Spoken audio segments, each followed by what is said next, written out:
पहले तो जो कल असाइनमेंट आपको दी गई थी वो असाइनमेंट चेक करूँगा मैं, उसके बाद फिर आज के लेक्चर की तरफ चलेंगे।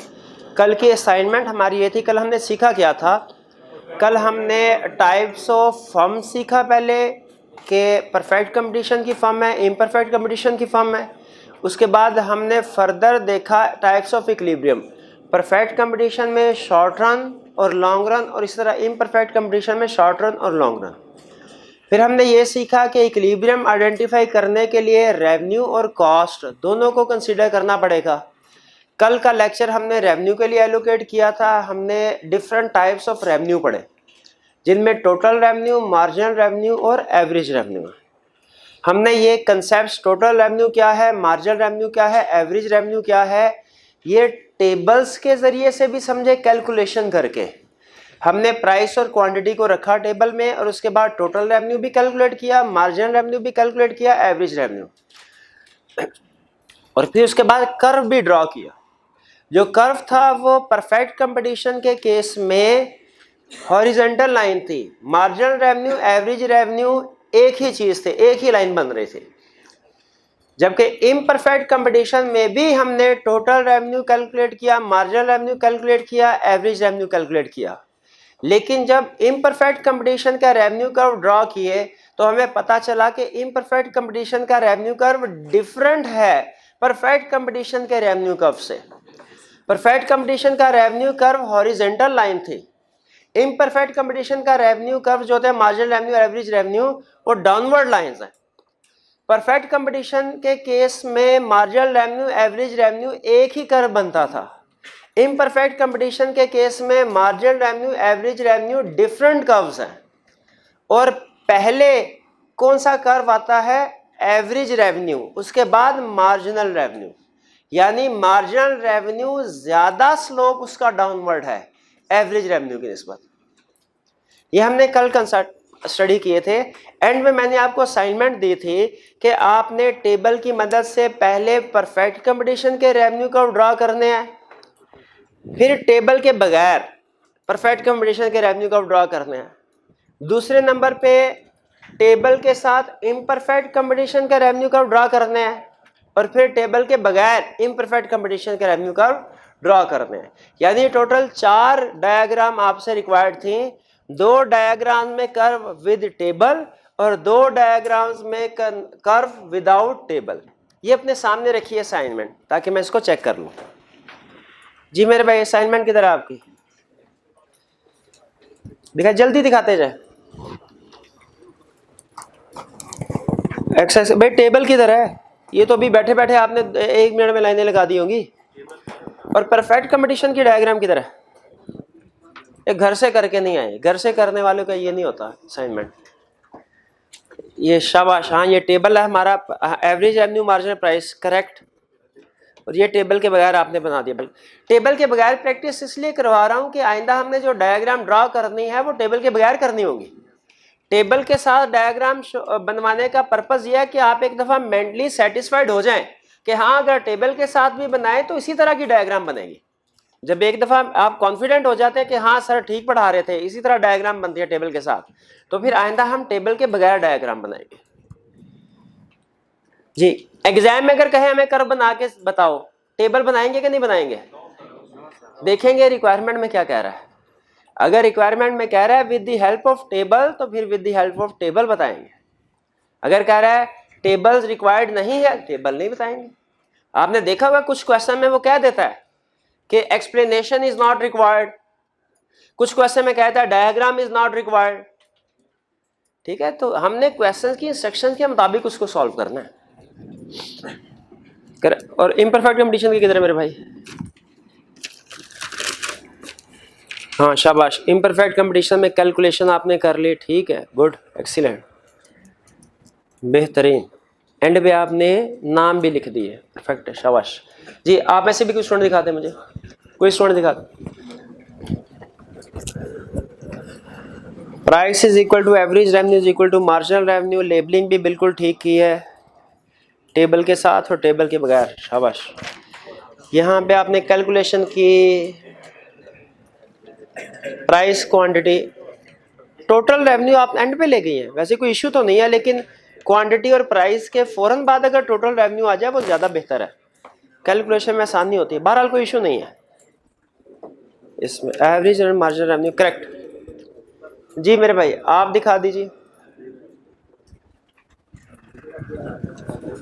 टेबल के साथ एवरेज रेवेन्यू। चलिए करेक्ट, शाबाश, ठीक है। चलिए, क्या हम सारे अब इस बात पे एग्री करते हैं कि परफेक्ट कंपटीशन में अगर हम रेवेन्यू कर्व बनाएंगे तो वो हमेशा हॉरिजॉन्टल लाइन आएगी, और इम्परफेक्ट कंपटीशन में रेवेन्यू कर्व बनाएंगे तो डाउनवर्ड कर्व्स आएंगे? इस पे मुतमिन, सेटिस्फाइड? असाइनमेंट का पर्पस यही था। जी आगे चलते हैं। आगे चलने से पहले प्रीवियस लेक्चर में से कोई क्वेश्चन पूछना चाहते हो तो पूछ लीजिए। Question number 17। चलिए हाँ क्वेश्चन डिस्कस कर लेते हैं।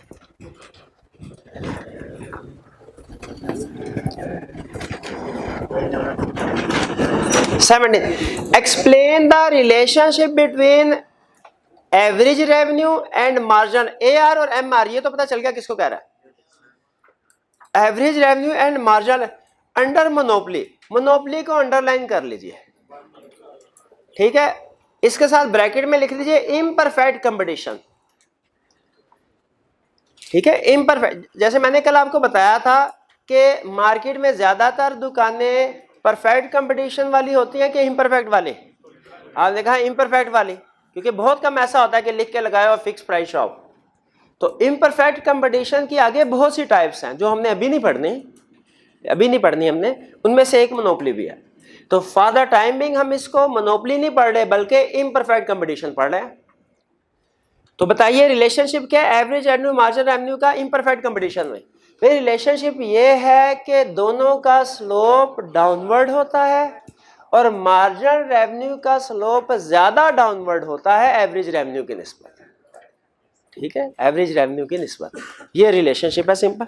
और अगर यही उसने हमसे पूछे कि परफेक्ट कंपटीशन में क्या रिलेशनशिप है तो हम कहेंगे कि सेम है तीनों ये। लेकिन अगर 6 नंबर के साथ पूछ ले तो फिर जाहिर है हमें उसको टेबल और डायग्राम भी बना के देनी पड़ेगी, ठीक है। तो बना लेंगे टेबल, कोई मसला तो नहीं है। 1 2 3 4 5 5 5 5 और उसके आगे कैलकुलेशन कर दे, सारी छाप दे। और कोई क्वेश्चन? जी मैम।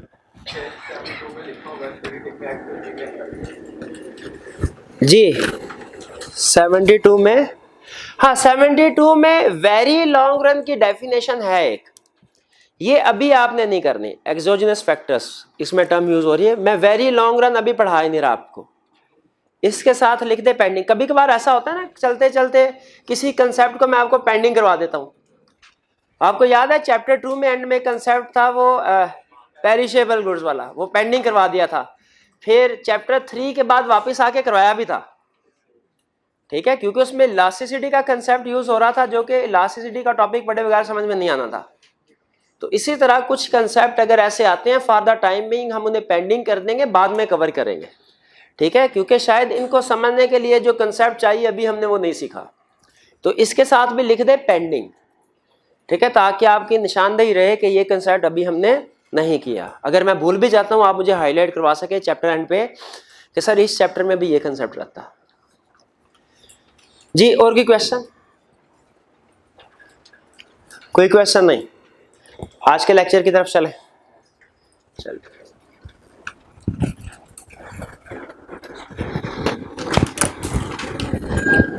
कल के लेक्चर में हमने ये सीखा था कि अगर हम फर्म इक्विलिब्रियम आइडेंटिफाई करना चाहते हैं तो हमें 2 तरह के कर्व्स चाहिए होंगे, 2 तरह का डाटा चाहिए होगा, रेवेन्यू का और कॉस्ट का।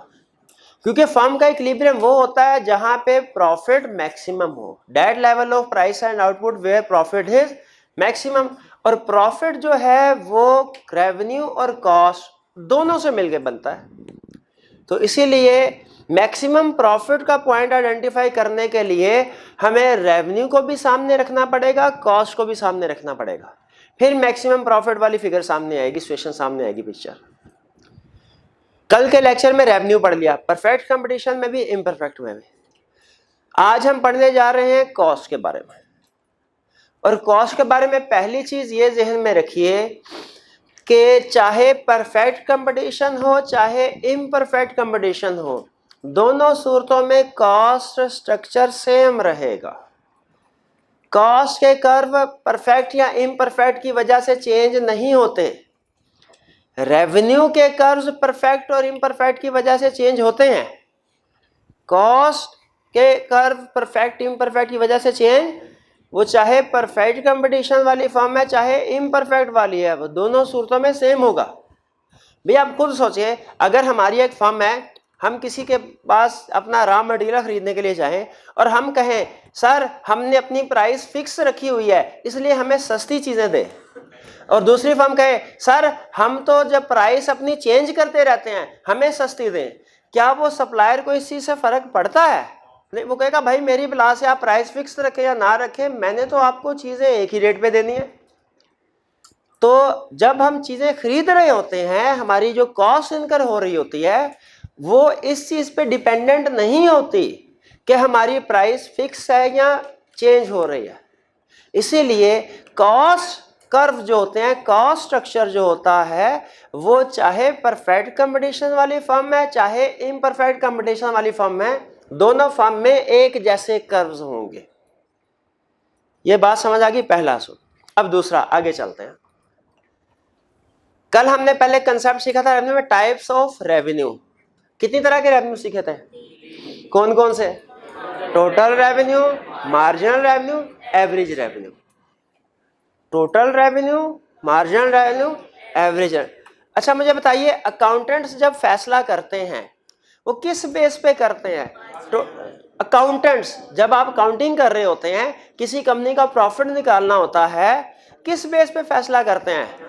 टोटल कॉस्ट, टोटल रेवेन्यू की बेस पे, या average marginal cost, average marginal revenue की बेस पे?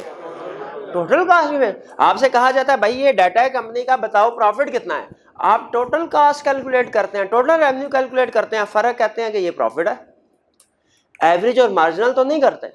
लेकिन याद रखिए, इकोनॉमिक्स में जब हमने डिसीजन मेकिंग करनी होती है, हमारे लिए अल्टीमेटली पहुंचते हम टोटल प्रॉफिट के ऊपर ही है, लेकिन डिसीजन मेकिंग के लिए हम एवरेज और मार्जिनल को कंसीडर करते हैं, डिसीजन मेकिंग के लिए टोटल को कंसीडर नहीं करते। यानी हम डिसीजन करेंगे एवरेज और मार्जिनल की बेस पे, इनडायरेक्टली टोटल प्रॉफिट ही बढ़ रहा होगा, लेकिन डिसीजन की बेसिस क्या होगी हमारी? एवरेज और मार्जिनल। इकोनॉमिस्ट याद रखें, इकोनॉमिस्ट के लिए टोटल की बजाय डिसीजन मेकिंग के लिए एवरेज रेवेन्यू और मार्जिनल रेवेन्यू ज्यादा अहम है। उसी तरह कॉस्ट में हम ये सीखेंगे कि इकोनॉमिस्ट के लिए डिसीजन मेकिंग करते हुए एवरेज कॉस्ट और मार्जिनल कॉस्ट ज्यादा अहम है टोटल कॉस्ट की निस्बत। अब ये क्यों ज्यादा अहम है, ये आगे सब्जेक्ट में चलेंगे, फिर ही मैं आपको एक्सप्लेन करूंगा। फिलहाल रूल बता रहा हूं आपको। इसीलिए आपने देखा कल हमने टोटल रेवेन्यू कैलकुलेट किए, तो मैंने उसी पे बस नहीं कर दिया, आपको मार्जिनल रेवेन्यू और एवरेज रेवेन्यू भी कैलकुलेट करवाया, ठीक है। और फिर कर्व भी जो बनाए थे, किसके बनाए थे भला? टोटल रेवेन्यू का कर्व नहीं बनवाया था आपसे, क्योंकि मुझे पता है बाद में डिसीजन मेकिंग हमने इसकी बेस पे करनी है। टोटल की बेस पे डिसीजन मेकिंग करनी होती तो आपसे टोटल के कर्व बनाते हैं। टाइप्स ऑफ रेवेन्यू कर पढ़ लिया। आज ने टाइप्स ऑफ कॉस्ट कितनी है? Types of cost 3 types of cost हैं, total cost, marginal cost, average cost. बिल्कुल जिस तरह रेवेन्यू थे, total revenue, marginal revenue, average revenue, उसी तरह टोटल कॉस्ट, मार्जिनल कॉस्ट और एवरेज कॉस्ट। अब मुझे बताइए, इकोनॉमिस्ट के लिए इन तीनों में से कौन से वाली कॉस्ट अहम होगी? मार्जिनल कॉस्ट और एवरेज कॉस्ट। तो अभी इनका एनालिसिस करते हैं। मुझे बताइए, कल हमने टोटल रेवेन्यू का कंसेप्ट पढ़ा था। टोटल रेवेन्यू की इक्वेशन क्या है, कैसे कैलकुलेट करते हैं? Total revenue is equal to output या क्वांटिटी मल्टीप्लाइड बाय प्राइस या एवरेज रेवेन्यू। एक ही बात है, प्राइस या एवरेज रेवेन्यू एक ही बात है ना। Price is equal to average revenue, ये कल आपको बताया हुआ है ना? हाँ, लिखवाया भी था, प्राइस और एवरेज रेवेन्यू हमेशा इक्वल होती हैं। एवरेज रेवेन्यू और मार्जिनल रेवेन्यू हमेशा इक्वल होती हैं। स्टेटमेंट ट्रू और फॉल्स? फॉल्स। हाँ, परफेक्ट कंपटीशन में ट्रू है। परफेक्ट कंपटीशन में average revenue, marginal revenue same होते हैं। इम्परफेक्ट कंपटीशन में फॉल्स है। इम्परफेक्ट कंपटीशन में average revenue margin revenue same नहीं होता है।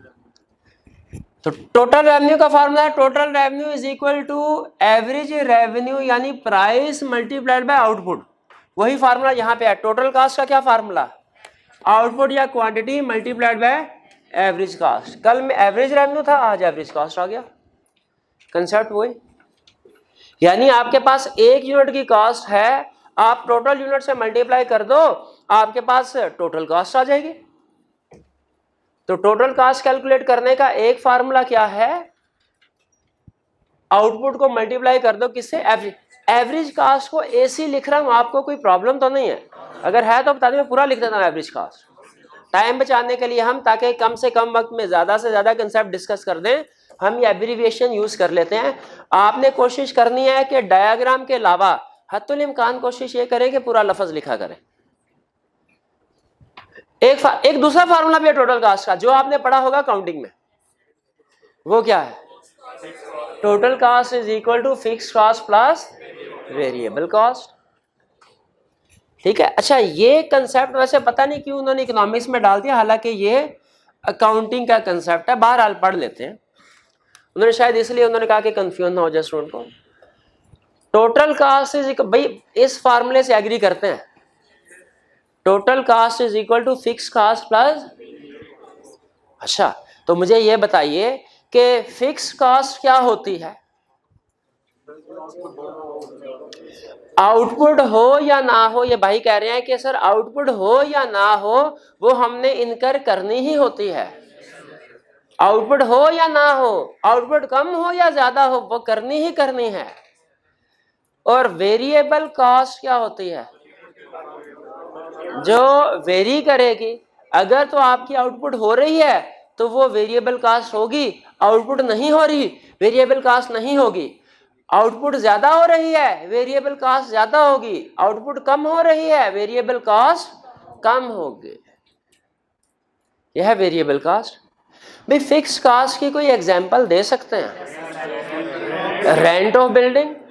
अब जाहिर है ये बिल्डिंग फॉर एग्जांपल अगर रेंट पे है बिल्डिंग, तो इसमें चाहे स्टूडेंट कोई पढ़े या ना पढ़े, ओनर को इससे गर्ज नहीं हो, कहेगा भाई मुझे तो मेरा रेंट दीजिए। और चाहे कम स्टूडेंट पढ़े या ज्यादा पढ़े, ओनर को इससे भी गर्ज नहीं। यह है फिक्स्ड कॉस्ट। और क्या एग्जांपल है, इंश्योरेंस एक्सपेंस। फैक्ट्री की इंश्योरेंस करवाते हैं, प्रोडक्शन हो या ना हो, इससे इंश्योरेंस कंपनी वालों को कोई गर्ज नहीं है। ठीक है, वो अपने इंश्योरेंस ले लेंगे। अच्छा, अब वेरिएबल की बताइए, वेरिएबल कॉस्ट की क्या एग्जांपल है, जो आउटपुट के साथ बढ़ती हैं।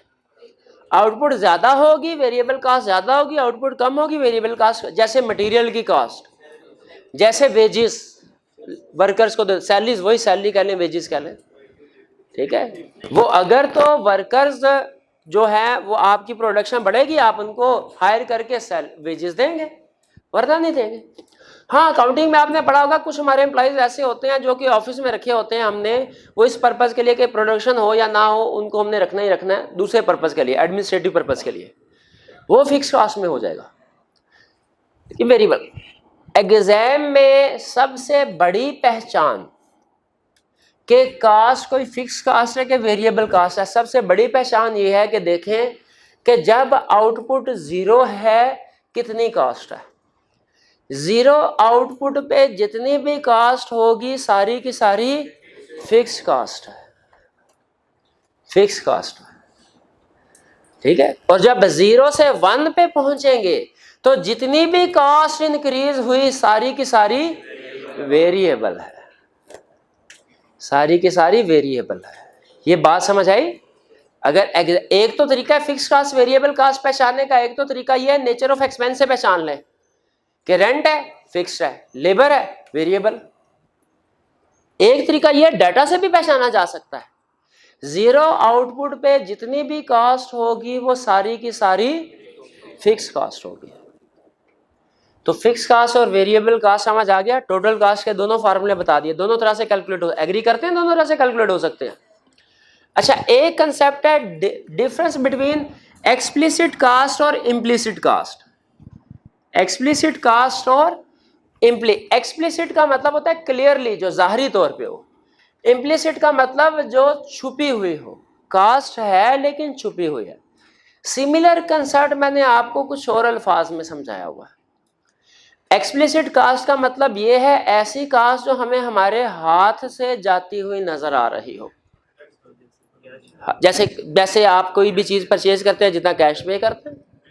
इम्प्लिसिट कास्ट वो है जो हमें हाथ से जाती हुई नजर नहीं आती लेकिन हमारा खर्चा हुआ होता है। ठीक है, नहीं नहीं, टैक्स भी हम पे करते हैं। अपॉर्चुनिटी कास्ट, शाबाश। अच्छा मुझे ये बताइए, अगर मैं हफीज सेंटर जाता हूँ और हफीज सेंटर मैंने लैपटॉप खरीदना है, हफीज बाइक पे गया हफीज सेंटर और 60,000 बाइक है, 40,000 की खरीदी, नई नई बाइक, और मैं हफीज सेंटर गया पार्क की और मैंने कहा चलो 20 रुपये बचाते हैं, मैंने कोई टिकट उसका नहीं लिया, पार्किंग टिकट, और अंदर जाके 60,000 का लैपटॉप लिया, बाहर आया देखा बाइक गायब। अब मैं घर वापस आ गया, हमसाये ने मेरे से पूछा सर ये लैपटॉप कितने में आपको पड़ा? 1 लाख। मैं कहूँगा 1 लाख, 1 लाख कैसे? सुने, 20 रुपये नहीं भैया, वापस आने में पेट्रोल का भी तो खर्चा लगना था, उसको नेट कर लें। 12 मेन कंसेप्ट के ऊपर आते हैं।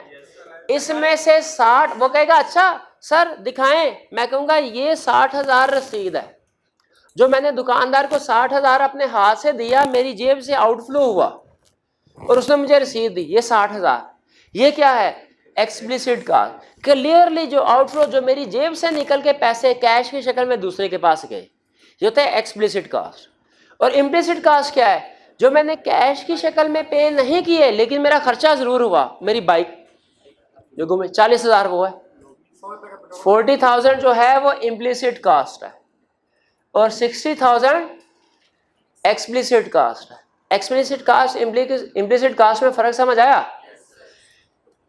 एक बंदा 10,000 रुपये की नौकरी पे लगा है, वो उस 10,000 की नौकरी को छोड़ के बिजनेस करता है और ये बिजनेस का रिजल्ट आपके सामने लिख रहा हूं। सेल्स उसने की 20,000 की और कॉस्ट जो उसके खर्चे हुए टोटल जो उसने पे किए, एक्सपेंसेस पेड, ये हुए 14,000 के, और उसने काउंटिंग पड़ी हुई है तो प्रॉफिट कैलकुलेट किया 6,000 का। बताइए क्या ये आप कैलकुलेशन को दुरुस्त मानते हैं? वो कहता भाई मुझे तो 6,000 का प्रॉफिट हुआ, बहुत अच्छी बात है, मैं ये आइंदा भी यही काम करता हूं। क्या अकाउंटिंग में तो ठीक है लेकिन इकोनॉमिक्स में भाई ठहर जाओ, आपने एक्सप्लिसिट कास्ट शामिल की है जो कैश आपने पे किया है, लेकिन इम्प्लिसिट कास्ट भी तो है। भाई इम्प्लिसिट कास्ट कौन सी है? वो जो आपकी अपॉर्चुनिटी कास्ट है, जो आप सैलरी छोड़ के गए। तो इम्प्लिसिट कास्ट भी इकोनॉमिक्स में इंक्लूड होनी चाहिए कि नहीं होनी चाहिए? बिल्कुल होनी। हम कहेंगे भाई इसको ऐसे कैलकुलेट करो, 10,000 वो भी डालो। अब देखो क्या रिजल्ट आया, नेट 6,000 का प्रॉफिट नहीं बल्कि 4,000 का लॉस है। आप फौरी तौर पे इस काम को छोड़ के नौकरी पे वापस जाएं। अब आप खुद बताएं कौन सा डिसीजन बेहतर है? कारोबार करता, बिजनेस वो करता रहेगा, गिवन के ये सारी सिचुएशन सेम रहती है। बिजनेस तो उसे 6,000 रुपया मंथली मिलता रहेगा, लेकिन अगर वो जॉब पे जाएगा तो उसे 10,000 रुपया मिलता रहेगा। इकोनॉमिक्स क्या कहती है, बेहतर क्या है? जॉब पे जाए। अकाउंटिंग क्या कहती है? इसलिए कहता है। अब आप खुद देख सकते हैं कि कौन सा एनालिसिस बेहतर है। खुद बताइए, क्या हमें एक्सप्लिसिट कास्ट इम्प्लिसिट कास्ट दोनों को शामिल करना चाहिए कि सिर्फ एक्सप्लिसिट कास्ट को? तो डिसीजन मेकिंग करने के लिए याद रखें, एक्सप्लिसिट कास्ट इम्प्लिसिट कास्ट दोनों को इकोनॉमिक्स में हम कंसीडर करते हैं। क्लियर हो गया फर्क एक्सप्लिसिट और इम्प्लिसिट में? आगे चलते हैं। फिर उसने कहा ये कर्व मैं आपको बना के दिखाता हूं। किसका कर्व? फिक्स कास्ट का और वेरिएबल कास्ट का। फिक्स कास्ट का और वेरिएबल का। आपने कभी फिक्स कास्ट और वेरिएबल कास्ट का कर्व बनाया है? कितने स्टूडेंट्स ने फिक्स कास्ट वेरिएबल कास्ट का कर्व कभी बनाया है? चलिए, किस जगह पे बनाया था, किस टॉपिक में? क्यों में बनाया था? शाबाश। देखिए फिक्स कास्ट क्या सही कर्व बना है? फिक्स कास्ट का कर्व जरा गौर से देख के बताइए क्या ये सही बना है? देखें ये लेवल ऑफ आउटपुट के साथ वेरी नहीं कर रहा, लेवल ऑफ आउटपुट के साथ वेरी, आउटपुट 0 है फिर भी फिक्स कॉस्ट वही है, आउटपुट इंक्रीज हो रही है फिर भी फिक्स कॉस्ट। एग्री करते हैं फिक्स कॉस्ट का कर्व सही बना है? इसके साथ टिक लगा दूं कि मैंने, आपने मुझे ओके कर दिया कि सही। चलिए अब आते हैं वेरिएबल कॉस्ट की तरफ। वेरिएबल कॉस्ट का कर्व है ये, देखें जब प्रोडक्शन 0 है वेरिएबल कॉस्ट कितने हैं? 0। और जब प्रोडक्शन इंक्रीज हो रही है वेरिएबल कॉस्ट भी इंक्रीज हो रही है। जब प्रोडक्शन 0 है वेरिएबल कॉस्ट भी, प्रोडक्शन आउटपुट इंक्रीज हो रही है वेरिएबल कॉस्ट भी इंक्रीज। देखिए इंक्रीज हो रही है, डिक्रीज तो नहीं हो रही भाई, डाउनवर्ड तो नहीं आ रही, ऊपर ही जा रही है ना। अब आपके जहन में फौरन एक क्वेश्चन आए, देखिए टोटल कास्ट तो जानने की जरूरत है, वो तो फिक्स और वेरिएबल दोनों का डिफरेंस है। और चूंकि टोटल कास्ट में, गौर से सुनेगा, टोटल कास्ट में जो भी चेंज आता है वेरिएबल कास्ट की वजह से आता है, टोटल कास्ट में जो भी चेंज आता है वेरिएबल कास्ट की वजह से आता है, इसलिए टोटल कास्ट के कर्व की शेप भी वही है जो वेरिएबल कास्ट के वर्क की। बात समझ आ रही है आपको? तो असल में तो टोटल कास्ट यूं ही ड्रॉ किया है, कंसेप्ट तो समझाना है फिक्स कास्ट और वेरिएबल कास्ट का। Fix cost okay, variable cost भी समझ आता है, डेफिनेशन से मैच करता है कि जब आउटपुट बढ़ेगी वेरिएबल कास्ट बढ़ेगी, आउटपुट कम है वेरिएबल कास्ट। देखें आउटपुट बढ़ी, जैसे जैसे बढ़ रही वेरिएबल कास्ट बढ़ रही है, आउटपुट कम करते जाए वेरिएबल कास्ट कम होती जाएगी। यहाँ पे आपके जहन में एक क्वेश्चन आना चाहिए, सर आपने हमारी जिंदगी मुश्किल क्यों कर दी, आपने वेरिएबल कास्ट ये घुमन-घेरिया डाल के क्यों बनाया? ये सीधा अगर वेरिएबल कास्ट बनाते तो ये भी तो ठीक था, ये भी तो वही कंसेप्ट बता रहा है कि जब वेरिएबल कास्ट, जब आउटपुट 0 है वेरिएबल कास्ट 0, आउटपुट बढ़ाते जाओ वेरिएबल कास्ट बढ़ती जाएगी, आउटपुट कम करते जाओ वेरिएबल कास्ट कम होती जाएगी। ये घूमने वाला वेरिएबल कास्ट कर क्यों बनाया?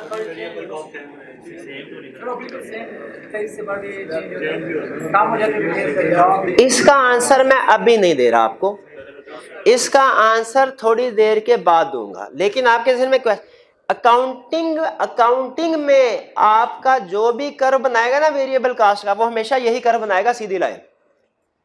सिर्फ इकोनॉमिस्ट जब कभी वेरिएबल कास्ट का कर्व बनाएगा ना, ये थोड़ा सा कर्व वाली शेप दे के ऊपर लेके जाएगा।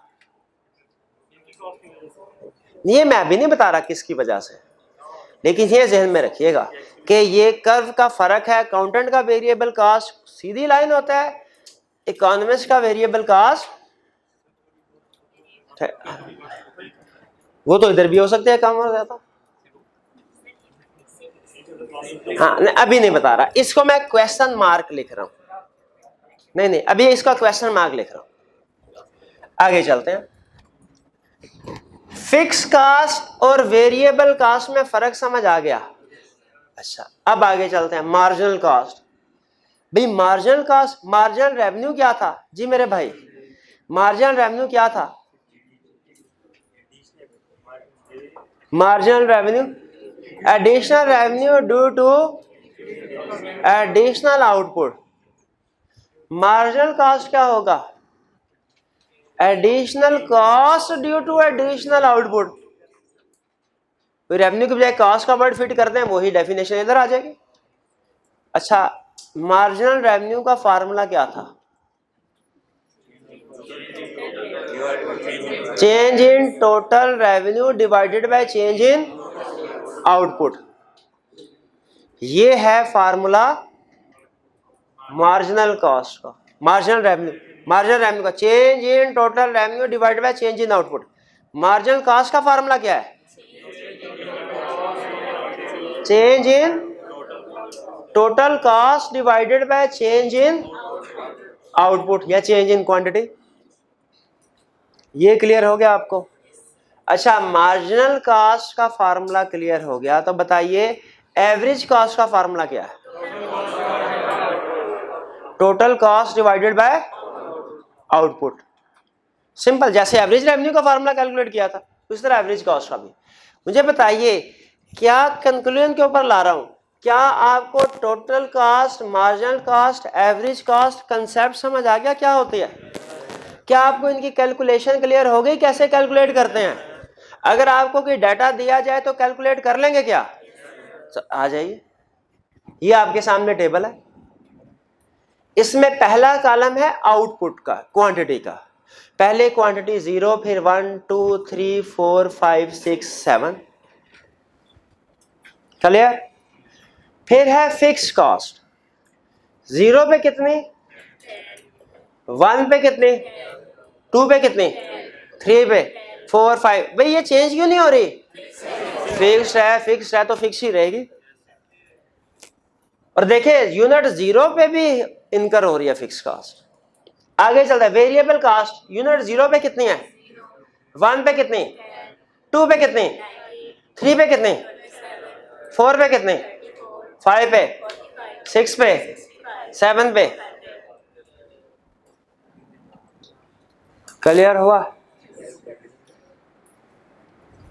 जी? अब देखते हैं हमारी क्लास में इकोनॉमिक्स का मास्टर कौन बैठा है, और 50 रुपए इनाम दूंगा जो एक सवाल का जवाब देगा।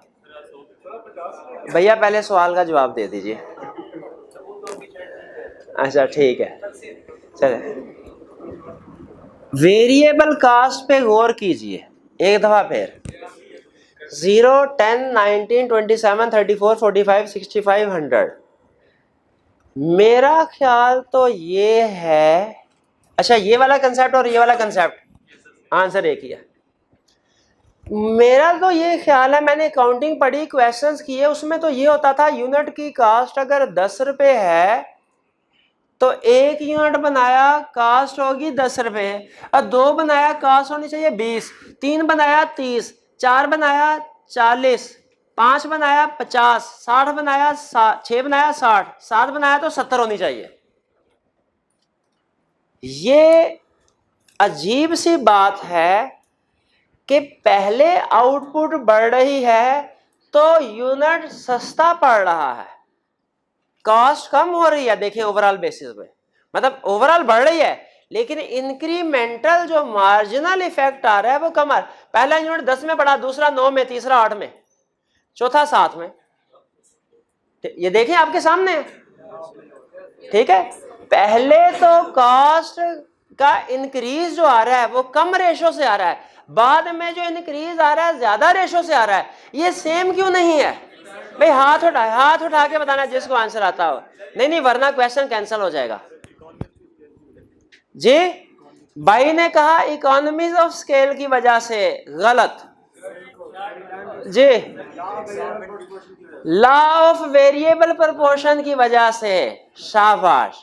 अब मुझे ये बता दीजिए लॉ ऑफ वेरिएबल पर, अच्छा एक मिनट, भाई ने कहा था इकोनॉमीज ऑफ स्केल और डिस इकोनॉमीज ऑफ स्केल की वजह से, इन्हें मैंने कहा गलत, उन्होंने कहा लॉ ऑफ वेरिएबल प्रोपोर्शन की वजह से, उन्हें कहा सही। इनको क्यों गलत किया?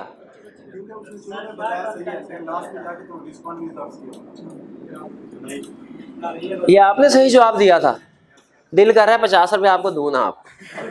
बहरहाल कोई बात जे। हाँ भैया आपने शाबाश लॉन्ग रन का आंसर दिया। ये ले भैया 50 रुपए तुम्हारे भी बनते हैं, शाबाश। ये उनको भी दीजिए, ये उनको भी दीजिए। सुन लें भैया, उन्होंने जवाब दिया। ये कंसेप्ट मेरे भाई देखो, फिक्स कास्ट और वेरिएबल कास्ट है तो इकोनॉमीज ऑफ स्केल और डिस इकोनॉमीज ऑफ स्केल का जो कंसेप्ट है वो शॉर्ट रन का है कि लॉन्ग रन का? तो ये शॉर्ट रन है कि लॉन्ग रन है? Short run. कैसे पता चला शॉर्ट रन है? फिक्स कास्ट भी है, इसीलिए इसमें economies of scale, diseconomies of scale reason नहीं है, बल्कि क्या रीजन है? Law of variable proportion. चलिए, आपने लॉ ऑफ वेरिएबल प्रोपोर्शन कहा, बिल्कुल ठीक। लॉ ऑफ वेरिएबल प्रोपोर्शन के दो फेजेस हैं, law of increasing return, law of decreasing return. बता सकते हैं कहाँ? वैसे अगर मार्जिनल वाला कॉलम फिल कर देना तो फिर तो आप आसानी से बता सकते हैं, लेकिन मैं मार्जिनल के बगैर वैल्यूएशन कराना चाह रहा हूं। आप बता सकते हैं कि 0 से लेके 5 तक, 0 से लेके 34 तक, यहां तक कौन सा लॉ काम कर रहा है? Law of increasing return. और यहां से लेके यहां तक कौन सा लॉ काम कर रहा है? Law of decreasing return. Law of decreasing return, ये इंक्रीजिंग रिटर्न है और ये डिक्रीजिंग। अब जरा इसको वेरीफाई करते हैं। Fix cost 10, variable cost 0, total cost कितनी हुई? इसका मतलब हुआ 0 आउटपुट पे जितनी भी कॉस्ट होगी सारी की सारी फिक्स कॉस्ट होगी। 1 आउटपुट पे फिक्स 10, वेरिएबल 10, टोटल कितना हुआ? 2 पे, 3 पे, 4 पे। समझ आ रहा है? Total cost is equal to fix cost plus variable cost. 5 पे, 6 पे, 7 पे। कोई कंफ्यूजन? कोई कंफ्यूजन नहीं है। अब मार्जिनल कॉस्ट कैलकुलेट कर लें। इससे पहले तो 0 होगी, ठीक है? मार्जिनल कॉस्ट, चले 0 है तो इधर 0 भी चाहे लिख दे, कोई मसला नहीं है। पहले यूनिट में मार्जिनल कॉस्ट कितने? 10। Change in total cost divide by change in output. Change in output चूंकि एक ही होता है तो डिवाइडेड बाय 1 हमेशा वही आंसर आएगा। 10 दूसरे पे, 9 तीसरे पे, 11, 20, 35। अब देखें, मार्जिनल कास्ट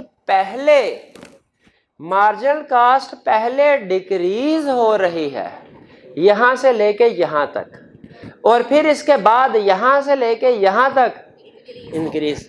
तो देखिए, हमारा जो इंक्रीजिंग रिटर्न और डिक्रीजिंग रिटर्न वाला कंसेप्ट था, यहां पे मैच हो रहा है कि नहीं हो रहा?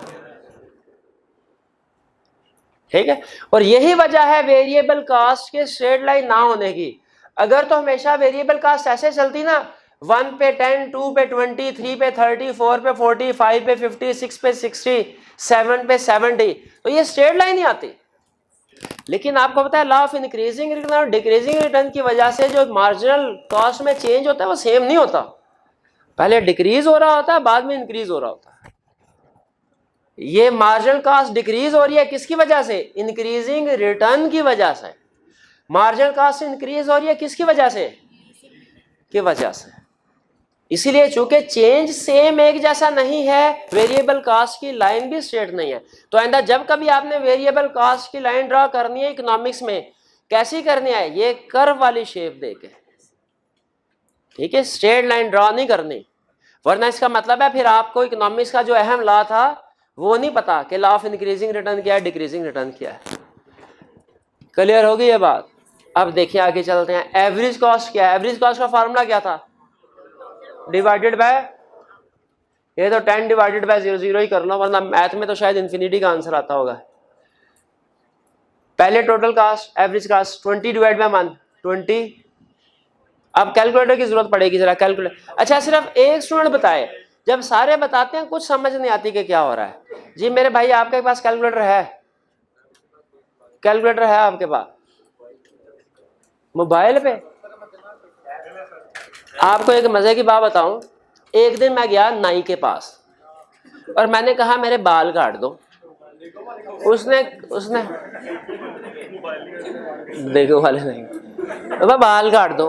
उसने मुझे बिठाया और 2-3 दफा उसने कैंची मारी, मेरे जो है बाल खींचे जाए, मुझे बड़ी दर्द हुई। और मैंने कहा भाई ये क्या कर रहे हो, बाल काट रहे हो, मुझे दर्द। कहता है सॉरी सर जी, आज मेरे पास वो कैंची नहीं है जिसमें मैं प्रैक्टिस किया करता हूँ, ये मैंने किसी दूसरे की कैंची जो है उससे बाल काट रहा हूँ। तो मैंने कहा अच्छा, इसका मतलब है आप लोगों का जो आपके जो भी टूल्स होते हैं उन पे हाथ होता है? कहता है बिल्कुल सर, अगर मेरी कैंची होती ना तो आपको पता भी ना चला, 5 मिनट में सारे बाल जो है वो सेट कर देता आपके। तो उसी तरह जिस तरह उसके पास टूल्स होते हैं ना, ये हम अकाउंटेंट है, हमारे पास भी कुछ टूल्स होते हैं। वो क्या है? हमारा सबसे बड़ा टूल कैलकुलेटर। और हाँ, अब हम करते हैं क्या, मैं बताता हूँ, अभी बताता हूँ भैया, लिंक करता हूँ, ठहर जाए। सारे सेशन में प्रैक्टिस करते रहते हैं मोबाइल पे। आप एग्जाम में जब कैलकुलेटर लेके जाते हो तो मोबाइल लाउड नहीं, कैलकुलेटर लेके जाते हैं ना, आपका हाथ ही नहीं उधर चलता। उधर देख रहे मोबाइल में तो इधर 3 था, अब हाथ ऑटोमेटिकली सेट हुआ होता है उधर 3 पे। हो सकता है कैलकुलेटर में उधर 2। ठीक है, तो इसीलिए नहीं भाई, फॉर्मेट डिफरेंट होता है। हर लैपटॉप का भी फॉर्मेट दूसरे लैपटॉप से फिजिकल लेआउट डिफरेंट होता है। इसीलिए भैया ये आप थोड़ा सा कष्ट उठा लें, स्टार्ट ऑफ द सेशन ही एक कैलकुलेटर ले लें और उसी कैलकुलेटर पे प्रैक्टिस किया करें। एग्जाम में आप फ्रस्ट्रेशन से बचेंगे। हम क्या करते थे, हम स्टार्ट में सीनियर से पूछ लेते थे, भाई सुन ले, ओ भैया सुन ले, हो सकता है काम की बात हो। हम स्टार्ट में सीनियर से पूछ लेते थे फाइनल लेवल के, सर वो कौन सा कैलकुलेटर है जो AFC से लेके MSA लेवल तक चलेगा। वो हमें कैलकुलेटर बता देते थे 3-4, हम उनमें से जो अच्छा लगता था वो खरीद लेते थे और फिर पूरे throughout the CA career वही कैलकुलेटर इस्तेमाल करते थे। देखने में छोटी सी बात आपको लगेगी, लेकिन प्रैक्टिस इतनी हो जाती थी, वो धड़ कैलकुलेशन हो रही होती। आपके पुराने बाबे देखे ना जो कैलकुलेटर पे काम करते हैं, आप तो एक एक उंगली से करते हैं ना, वो बाज़ का 2-3 उंगलियों से इकट्ठा काम कर रहे होते हैं, इतनी प्रैक्टिस हो जाती है। तो भैया पहली फुर्सत में जाके एक कैलकुलेटर अच्छा सा ले लीजिए। नहीं, बाकी आपकी मर्जी है, बताना मेरा फर्ज था, अमल करना ना करना आपकी मर्जी। अच्छा एक मिनट हारे, सारे कैलकुलेटर में कुछ समझ नहीं आएगी, ये मेरे भाई आप बता दे। बाकी स्टूडेंट वेरीफाई कर लें सिर्फ क्या ये कैलकुलेशन ठीक है। आउटपुट 2 पे 14.5, 12.3, 11,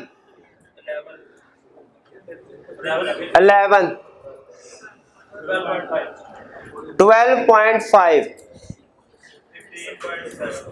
15.7।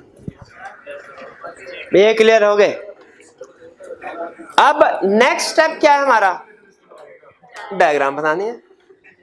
डायग्राम में हमने एक्स एक्सिस पे क्या लिखना है, क्वांटिटी या आउटपुट।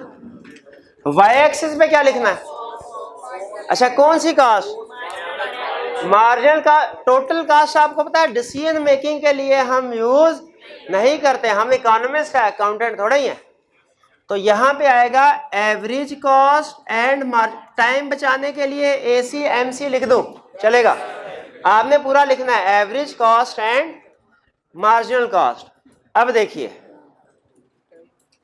असूली तौर पे तो मुझे सिखाना चाहिए बाप को यहाँ पे नंबरिंग करके, आउट 0 1 2 3 4 5 6 7, और यहाँ पे कॉस्ट 10 20 30 40 50 60, नहीं 40 तक नहीं जाएगी, टोटल कास्ट तो बनाना ही नहीं है मेरे भाई हमने। हाँ सिर्फ मार्जिनल कास्ट एवरेज कास्ट 0 से लेके 40 तक जाएगा, मैक्सिमम 40 तक।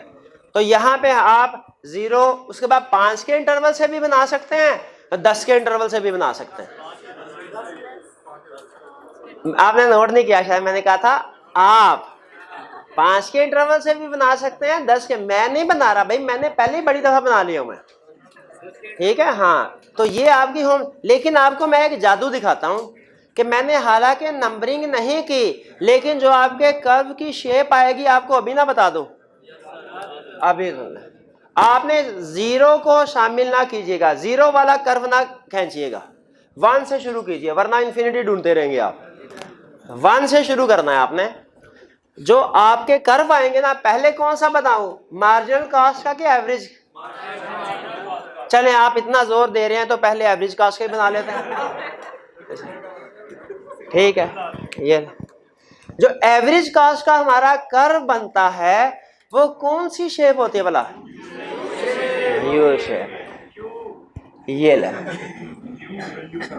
नहीं मुझे पसंद नहीं आई, है यू शेप ठीक है, लेकिन ये नहीं। हाँ प्रकार बिल्कुल प्रकार, शाबाश। हाँ, आप लोगों ने जब भी ये कॉस्ट कर्व ड्रा करना, मैं भूल गया था आपको बताना, कल से आप में से हर स्टूडेंट ने प्रकार जरूर, प्रकार नहीं डी भाई, डी, ऐसे रहेगा, वो डी साथ लेके आनी है, डी, हाँ जी, आपका बड़ा टाइम बचाएगी। तो यहां पे मैं, ठीक है, हाँ तकरीबन ठीक है, average cost curve, average cost curve. अब कौन सा कर्व ड्रा करना है? Marginal cost curve. Marginal cost curve नहीं भैया, वो तो इंडिफरेंस कर्व होता है, ये marginal cost curve.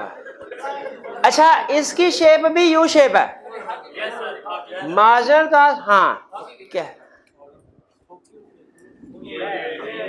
Marginal cost curve, marginal cost curve, average cost और, अच्छा भाई ये कैसे यू शेप है? क्योंकि इकोनॉमिक्स में हर उस कर्व को यू शेप कहते हैं जो पहले डिक्रीज हो रहा हो फिर इंक्रीज हो रहा हो। जो पहले इंक्रीज हो रहा हो फिर डिक्रीज हो रहा है उसको यू शेप नहीं कहेंगे। तो ये भी पहले डिक्रीज हो रहा है, इंक्रीज हो रहा है, फिर ये भी डिक्रीज हो रहा है, तो ये दोनों यू शेप है। यहां तक क्लियर है? आखिरी कंसेप्ट आज का, कोई हमसे पूछे भैया मार्जिनल कॉस्ट और एवरेज कॉस्ट में क्या रिलेशनशिप है?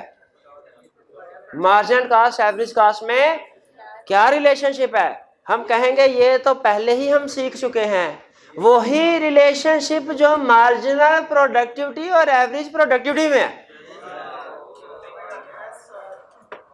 वही फर्क जो शाहिद आफरीदी के इस मैच के स्कोर में और एवरेज स्कोर में है। इस मैच का स्कोर एवरेज स्कोर से ज्यादा है, मार्जिनल स्कोर ज्यादा है, एवरेज स्कोर क्या होगा? मार्जिनल स्कोर कम है, एवरेज स्कोर क्या होगा? मार्जिनल स्कोर और एवरेज स्कोर इक्वल है, दोनों क्या होंगे? इक्वल होंगे। मार्जिनल प्रोडक्टिविटी वाला कंसेप्ट पढ़ा था चैप्टर 4 में। मार्जिनल प्रोडक्टिविटी एवरेज प्रोडक्टिविटी से ज्यादा है, एवरेज प्रोडक्टिविटी क्या होगी? Increase. Marginal productivity average productivity से कम है, एवरेज प्रोडक्टिविटी क्या होगी? और जहां पे दोनों इक्वल हैं वहां पे इक्वल होंगे। यही सुन लें, गौर से सुनिए, जब मार्जिनल कॉस्ट एवरेज कॉस्ट से कम है, जब मार्जिनल कॉस्ट एवरेज कॉस्ट से कम है, एवरेज कॉस्ट क्या हो रही है? जब मार्जिनल कॉस्ट एवरेज कॉस्ट से ज्यादा है, एवरेज कॉस्ट क्या हो रही है? इंक्रीज। जब मार्जिनल कॉस्ट एवरेज कॉस्ट से कम है, एवरेज कॉस्ट क्या हो रही है? डिक्रीज। और जब मार्जिनल कॉस्ट और एवरेज कॉस्ट दोनों इक्वल हैं तो दोनों इक्वल, और ये सुनो इक्वल, हाँ, या यूं कह ले, जहां पे मार्जिनल कॉस्ट एवरेज कॉस्ट को कट करती है वो एवरेज कॉस्ट का मिनिमम है, ऐसे कह लें चले। तो फिर मुझे बताइए, अगर कोई हमसे पूछे मार्जिनल कॉस्ट एवरेज कॉस्ट का रिलेशनशिप क्या है, हम क्या कहेंगे? जब मार्जिनल कॉस्ट एवरेज कॉस्ट से ज्यादा है, एवरेज कॉस्ट क्या हो रही है? इंक्रीज हो रही है। जब मार्जिनल कॉस्ट एवरेज कॉस्ट से कम है, एवरेज कॉस्ट क्या हो रही है? डिक्रीज हो रही है। और जब marginal cost average cost equal है तो मार्जिनल कॉस्ट एवरेज कॉस्ट को मिनिमम पे कट कर रही है। ये एवरेज कॉस्ट का मिनिमम है। इससे आगे चलेंगे तो मार्जिनल कॉस्ट ज्यादा होगी, एवरेज कॉस्ट बढ़ती जाएगी। इस पॉइंट से पीछे चलेंगे, मार्जिनल कॉस्ट कम होगी, एवरेज कॉस्ट कम होगी, डिक्रीज हो रही होगी। इस पॉइंट पे marginal cost average cost equal है और ये एवरेज कॉस्ट का मिनिमम पॉइंट है। कुछ समझ आई आपको? आज आपने घर जाके क्या करना भला? टेस्ट की तैयारी तो करनी है। सिलेबस क्या था? चैप्टर 4 पूरा। लेकिन सुन लीजिए, आज घर जाके इस टेबल की मदद से एक दफा डायग्राम बनानी है और एक दफा बगैर टेबल के 2 डायग्राम बनानी है। ज्यादा काम नहीं दे रहा, सिर्फ 2 काम दे रहा हूं। ये आधे घंटे क्या 15 मिनट में कंप्लीट हो जाएगा।